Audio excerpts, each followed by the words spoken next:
Dalam editor's view di kali ini adalah terkait eskalasi geopolitik di Laut Merah yang memanas setelah adanya serangkaian serangan milisi Yaman Hutsi. Kini kita lihat artikelnya sebelum memulai dialog kita di pagi hari ini. Ya, Hutsi ngamuk di Laut Merah, kirim serangan terbesar pelayaran lumpuh. Dan kini kita lihat untuk artikel yang kedua. Bahaya, tanda-tanda krisis baru muncul dari Laut Merah. Ya, dan untuk mengulas isu ini, saya ditemani oleh rekan saya, Bramudia Prabowo. Bersama-sama kita akan membahas mengenai isu ini. Dan juga sudah hadir di studio CNBC Indonesia, Managing Editor CNBC Indonesia, Mbak Sefty Oktarianisa. Dan sudah bergabung juga melalui sambungan Zoom, ada Chief Ekonomis CNBC Indonesia, Pak Anggito Abimanyu. Selamat pagi Mbak Sefty, bagaimana kabarnya di pagi hari ini? Pagi Mbak, baik-baik. Dan juga selamat pagi Pak Anggito, bagaimana Pak kabarnya di pagi hari ini? Alhamdulillah baik, Jumat berkah mudah-mudahan. Jumat berkah ya, mudah-mudahan. Amin ya Mas Bram. Sekarang kita akan membahas ya bagaimana sebetulnya ini konflik ini ternyata semakin meluas dan semakin melebar. Tapi saya ingin bertanya dulu ke Mbak Sefty ya. Mbak Sefty, kita lihat ini memang eskalasi global ini semakin memanas, semakin tinggi begitu. Apalagi kalau kita lihat ini ada serangan kelompok Hutsi di Laut Merah. Dan tentunya juga ini akan berdampak besar ya, utamanya mungkin ke sektor logistik.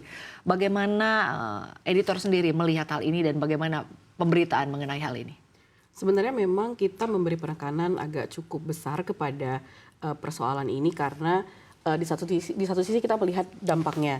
Jadi dampaknya itu kan tidak hanya terkait perang semata, tapi ini kan dampaknya terkait pelayaran ya, terkait logistik di sana, ada biaya pelayaran yang jadi naik karena sebenarnya kan Selat Laut Merah itu kan adalah wilayah yang paling singkat untuk pengiriman barang dari Asia ke Eropa, begitu juga sebaliknya karena melewati terusan Suez.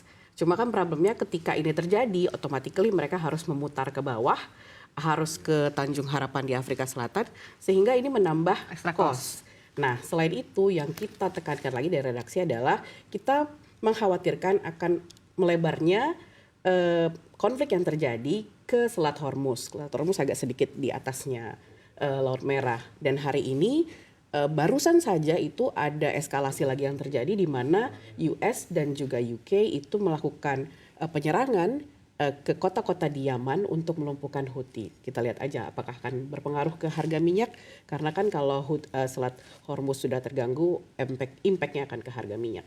Oke, baik. Yang mana ini juga tentu dikhawatirkan begitu ya, karena memang tingkat inflasi apalagi di Amerika Serikat juga belum begitu mereda dan juga masih jauh dari target. Kita tanyakan ke Pak Anggito. Pak Anggito, sebetulnya dengan kekisruhan yang terjadi di Laut Merah ini akibat dari kelompok Houthi, apa motifnya di sana? Apa juga yang menjadi visi dari Houthi ini untuk membuat kegaduhan di Laut Merah sehingga Amerika Serikat seperti yang dijelaskan oleh Mbak Sefty tadi juga saat ini sudah mulai memberikan serangan juga kepada Houthi? Iya, setiap ada pergolakan di Timur Tengah itu ujungnya pengamanan ladang minyak dan gas ya di sana. Dan itulah sumber daya alam yang sangat kaya. Jadi selalu menjadi bagian dari konflik ya di Teluk. Jadi kalau dari sisi ekonomi tentu di samping kemungkinan ada gejolak pada harga energi, minyak dan gas juga tadi yang disampaikan oleh Mbak Sefty mengenai peningkatan biaya distribusi barang dan jasa, barang khususnya dari Asia ke Eropa dan sebaliknya. Tapi kalau kita lihat memang dampak eskalasinya belum terlihat. Tadi saya melihat kita masih dalam zona hijau, kemudian harga minyak juga masih belum beranjak dari harga 70-an dolar per barrel untuk Brent maupun untuk West Texas International. Jadi sampai saat ini sih dampaknya belum meluas ke pasar keuangan global ya. Baik, Pak Anggito, tapi mengamati situasi dan juga konflik yang terjadi saat ini ya. Banyak perusahaan logistik dan juga pelayaran internasional yang memang lebih memilih untuk menghindari Laut Merah ya, seperti tadi disampaikan oleh Mbak Sefty begitu. Memilih rute yang lebih jauh dan artinya ini juga cost pasti akan meningkat ya. Apakah ini juga nanti akan berimbas bagi kenaikan harga-harga Pak Anggito ke depannya? Artinya ini juga mungkin nanti akan ada inflasi baru begitu ya, seiring dengan harga yang mungkin kembali meninggi. Bagaimana Anda melihat ini Pak Anggito?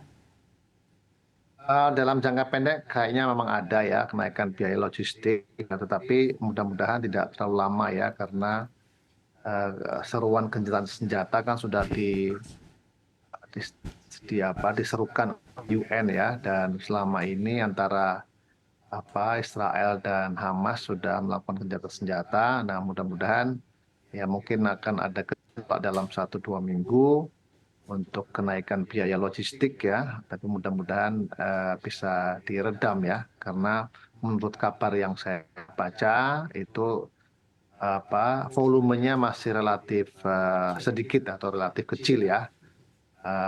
Dan mudah-mudahan aja kita hanya berharap saja tidak terlalu panjang waktunya, karena kekuatan dari Houthi ini nggak terlalu besar ya, meskipun ini adalah konon kabarnya dipersenjatai dari Iran, karena Houthi ini kan pemberontak Yaman yang beraliran Syiah ya, jadi selalu dikaitkan dengan dukungan dari negara Iran. Jadi, nah mudah-mudahan tidak demikian ya. Tapi kalau demikian adanya, memang ini kita mulai khawatir. Tapi so far yang saya lihat di beberapa referensi maupun pemberitaan media, sosial media di internasional memang masih cukup limited ya. Oke, baik. Saya akan tanyakan ke Mbak Sefty. Mbak Sefty, sebetulnya dari kacamata redaksi secara historikal begitu ya, untuk konflik di Laut Merah ini dalam kurun waktu beberapa tahun terakhir seperti apa sih, dan siapa yang harusnya bertanggung jawab dari kegaduhan ini? Wah, kalau misalnya kalau mau melihat itu kan sangat kompleks ya. Tapi coba kita tarik, dipersempit dulu aja ya ke Laut Merah sekarang. Situasi sekarang ini kan terjadi karena sebenarnya eskalasi dari apa yang terjadi di Gaza. Beberapa kali kan Houthi menjelaskan bahwa serangan yang dilakukan terhadap kapal-kapal yang mereka klaim adalah kapal-kapal Israel itu menyoroti sebagai bentuk protes mereka terhadap bantuan yang tidak masuk ke Gaza dan serangan yang terus terjadi dan berlanjut. Yang menjadi masalah adalah ketika masalah ini belum selesai, serangan baru dilakukan oleh Amerika dan UK hari ini. Kita mengkhawatirkan ini akan menjadi situasi akan menjadi melebar, ketegangan di Timur Tengah ini. Jadi yang dikhawatirkan beberapa pengamat di luar adalah munculnya perang baru antara AS dan Israel versus Iran dan proksi-proksinya, which is Houthi, ada juga di Lebanon, Hizbullah, ada juga Hamas. Hamas kan juga beberapa kali dikaitkan dengan Houthi dan juga Hizbullah karena senada dalam tanda kutip melawan Barat. Itu sih yang sebenarnya harus diselesaikan. Jadi selesaikan dulu masalah Gazanya. Mungkin kalau gencatan senjata benar-benar terjadi dan kalau memang Houthi benar melakukan itu untuk solidaritas terhadap Palestina, apa yang terjadi di Gaza, ya mungkin ketegangan akan segera mereda. Tapi kan problemnya ketegangan belum mereda, masalah belum diselesaikan, tapi sudah kemana-mana. Ini yang ditakutkan akan semakin memperkeruh suasana itu loh, Mas. Baik, tapi Mbak Sefty sendiri melihat, apakah Mbak juga sepakat bahwa artinya serangan Houthi begitu ya di Laut Merah ini sebagai ancaman memang begitu ya, tapi apakah ini sebagai bentuk solidaritas atas serangan Israel ke Gaza? Bagaimana Anda melihat ini, Mbak Sefty? Kalau saya lihat, kalau redaksi melihatnya, memang kan kalau kita lihat ketika dikaitkan dalam pemberitaan, Houthi, Hamas, Lebanon, Hizbullah, itu kan semuanya seperti bersatu, ya seperti menyerang musuh yang sama gitu kan ya. Kalau di dalam standpoint itu kita ya melihatnya oke, mereka sepertinya terkait gitu kan ya. Tapi balik lagi seperti yang saya bilang tadi, kita akan melihat apakah benar atau tidak, clear atau tidaknya adalah dari penyelesaian masalah Gaza. Ketika Gaza selesai, apakah ada eskalasi yang masih terus berlanjut atau tidak?